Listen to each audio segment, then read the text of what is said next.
வர வந்த முகம் ஒன்று ஆறு முகமான பொருள் நீ அருள வேண்டும் ஆதி அருணாச்சலம் அமர்ந்த பெருமாளே.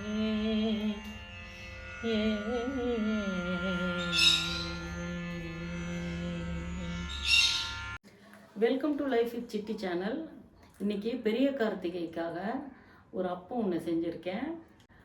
மாப்பிள்ளை சம்பா அரிசியும் வரகரிசியும் போட்டு ஒரு அப்பம் செஞ்சுருக்கேன். ரொம்ப பிரமாதமாக வந்திருக்கு. அது இப்போ எப்படி செய்யலாம்னு சொல்லி பார்க்கலாம் வாங்க. கந்தன்னா எல்லாம் ஒன்று சேர்வதுன்னு அர்த்தம். உதாரணத்துக்கு காந்தம் மாதிரி கூட சொல்லலாம். ஆறு முகமும் ஒன்றா சேர்ந்த கந்த கடவுள் அவருக்கு செய்யக்கூடிய ஒரு அப்பம் கந்தர் அப்பம். அதுக்கு பச்சரிசி உபயோகப்படுத்துவாங்க. நான் அதுக்கு பதிலாக மாப்பிள்ளை சம்பா அரிசி கொஞ்சம், வரகரிசி கொஞ்சம், அதில் 1/4 கப்பு கொஞ்சோண்டு உளுந்து, தேங்காய் ஒரு 1/2 கப்பு, வெள்ளை தண்ணி, அந்த வெள்ளத்தை தண்ணியில் ஊற வச்சு வடிகட்டி எடுத்து வச்சுருக்கேன். இதை ஊற்றி அரைக்கணும். இதெல்லாம் ஊற வச்சுட்டு ஒரு 4 மணி நேரம் ஊற வைக்கணும். அதுக்கு வெள்ளைப்பாகை ஊற்றி அரைச்சி எடுத்து ஒரு அப்பம் செய்ய போகிறேன். அரிசி நல்லா 4 மணி நேரம் ஊறிடுச்சு. இப்போ இதை மிக்சியில் போட்டு அரைச்சி எடுத்துகிட்டு வந்துடலாம்.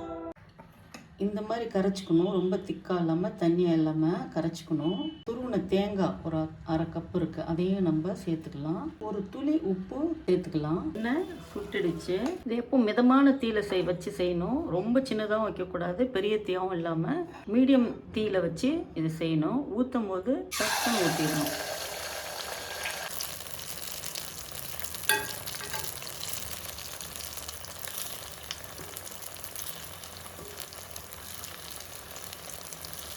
இப்போ எண்ணெய் கம்மியாக ஊற்றிருக்கிறேன்.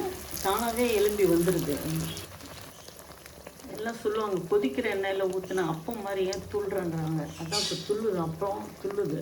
நம்ம முன்னோர்கள் எப்படிலாம் வார்த்தை ஜாலம் பண்ணி பேசியிருக்கிறாங்க.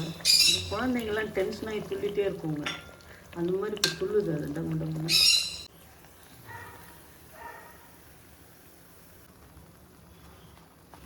இது உள்ளே எப்படி இருக்குன்னு பார்க்கலாம். நல்ல காற்று துளையாக இருக்குது, நல்ல சாஃப்டாகவும் இருக்குது.